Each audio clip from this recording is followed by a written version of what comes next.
ওয়াসাল্লাম আমাদের মতো মানুষ, আল্লাহ পাকের প্রেরিত বান্দা এবং রাসূল। এটা হলো রিসালাত। শুধু এটা মুখে বলছি, বাংলা অর্থ বুঝি, শিখছি, এটাকে ঈমান বলে না ভাই। ঈমান এটাকে বলে না। আপনি রিসালাত মানেন, এটা দাবি করতে হলে আপনাকে এই কিতাবের উপর ঈমান আনতে হবে। আপনাকে এই কিতাবের উপর ঈমান আনতে হবে। আপনি যদি বলেন আমি রিসালাত মানি, তাহলে আপনাকে এই কিতাবের উপর যদি ঈমান না আনেন, তাহলে যদি বলেন আপনি রিসালাত মানেন, তাহলে আপনি মুনাফিক, নাস্তিক। আর যদি বলেন না আমি শুধু এটা মানি না, তাহলে আপনি কাফের। আবার যদি বলেন আমি শুধু এটা মানি না, তাও আপনি কাফের। নাস্তিক বললে ভুল হবে, কাফের আপনি, আপনার ঈমান নাই। কারণ আপনি এটা ব্যতীত এটার ভিতরে ঢুকতে পারবেন না, এটা ব্যতীত এটার মূল্য নাই। আসমান জমিনে আল্লাহর পক্ষ থেকে আসে আমার রাসূলের উম্মতের জন্য সবচেয়ে উত্তম কিতাব হলো এই দুইটাই। এই দুইটার চাইতে উত্তম কোনো কিতাব নাই। বিদাহতের পাঠানোর উদ্দেশ্য ছিল দুইটা। এক, আমার রাসূল সাল্লাল্লাহু আলাইহি ওয়াসাল্লামকে আল্লাহ পাক যে উদ্দেশ্যে, যে কাজ দিয়ে দুনিয়াতে পাঠিয়েছে, যে দায়িত্ব দিয়ে, আমরা রাসূলকে এই দায়িত্ব পালন করেছে কিনা এটা স্বীকৃতি দিয়ে প্রমাণ দেওয়ার জন্য আল্লাহর কাছে সাহাবীরা এটা স্বীকৃতি দিয়েছে, না আপনি অবশ্যই আপনার হক পালন করেছেন, আপনি দিন প্রচার করেছেন, কায়েম করেছেন। এটা এটা এটা প্রমাণ। মানে আল্লাহ আমার রাসূল নিজে বাঁচার জন্য, আল্লাহর হাসরের দিন আল্লাহকে জবাব দিয়ে করতে পারে, এই জন্য এই একটা উদ্দেশ্য। আর একটা উদ্দেশ্য ছিল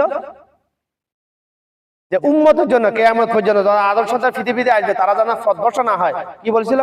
আমার উম্মতের জন্য আমি এমন দুইটা জিনিস রেখে যাইতেছি, আমার উম্মত যদি সে দুইটা জিনিস আঁকড়ে ধরে তাহলে কখনো পথভ্রষ্ট হবে না, শয়তান তাদেরকে অসহায় কখনো জাহান্নামের রাস্তায় পরিচালিত করতে পারবে না। কি?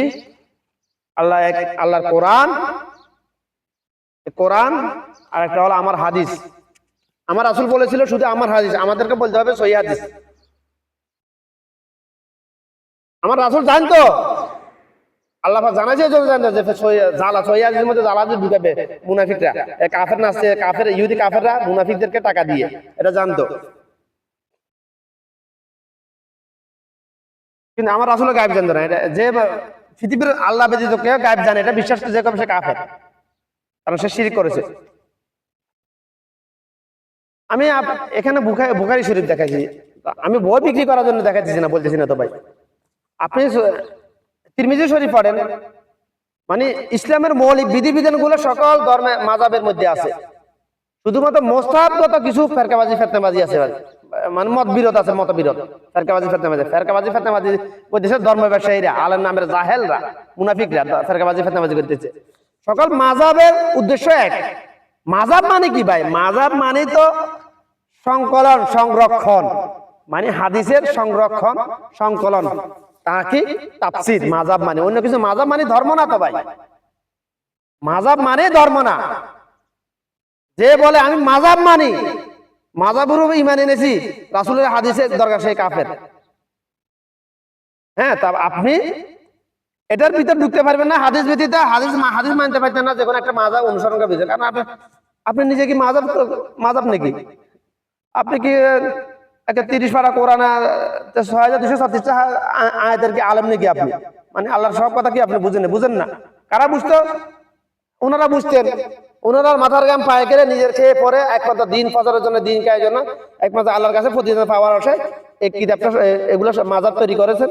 মাযহাব ওনারা তৈরি করেন না, মাযহাব আমরা তৈরি করেছি। ওনারা শুধু সংকলন করে গেছেন, মানে হাদিসগুলো সংগ্রহ করে গেছেন আমাদের জন্য, উম্মার ভালোর জন্য, মঙ্গলের জন্য সহজ করে গেছেন দিনকে। তাহলে আমার পক্ষে কি সম্ভব 5-10টা হাদিস কালেকশন করা?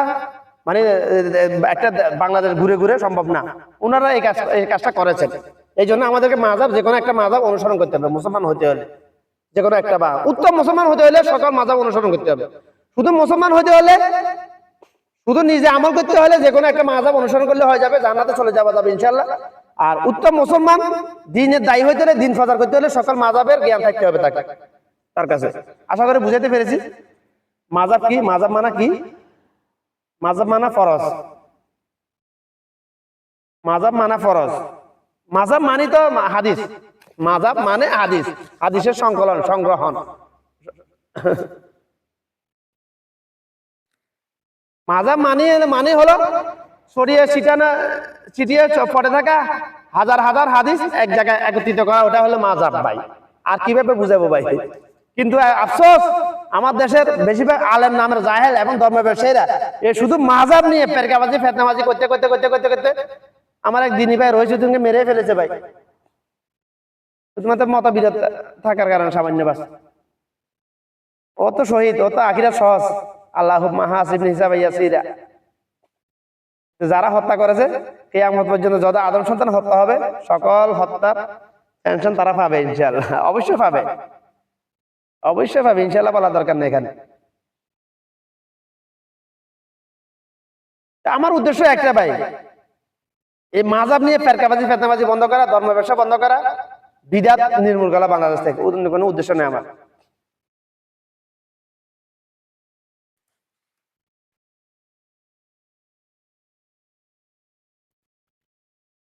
আশা করি বুঝাতে পেরেছি মাজাব কি, মাজাব কেন মানতে হবে, রিসালাত কি, তাওহীদ কি। তো কথাগুলো যদি কলবে ঢুকে একটা লাইক করে বলিয়েন, একটা লাইক করে বুঝাই দিয়েন যে না কথাগুলো ঠিক আছে, কোরআন সুন্নাহ সম্মত হয়েছে, বাস। আর যাদেরকে আল্লাহর জন্য ভালোবাসেন তাদের কাছে শেয়ার করে দিবেন, হোয়াটসঅ্যাপ, ইমেল, মেসেঞ্জার মধ্যে। ফেসবুকের মধ্যে না, ফেসবুক কাফের। ফেসবুকে দেখতে মানুষের তৈরি একটা শয়তান, প্রকাশ্য দাজ্জাল। আরে আমার আইডি প্রতিদিন রেস্ট্রিক্ট করে দিতেছে, ইউটিউবের জন্য রেস্ট্রিক্ট করে দিতেছে, ভিডিও আপলোড করতে পারতেছি না। কালকে একটা কথা বলেছিলাম গীবত নিয়ে, একটা ভিডিও পোস্ট করতেছি, ইউটিউবে দিতেছে না এরা আমাকে।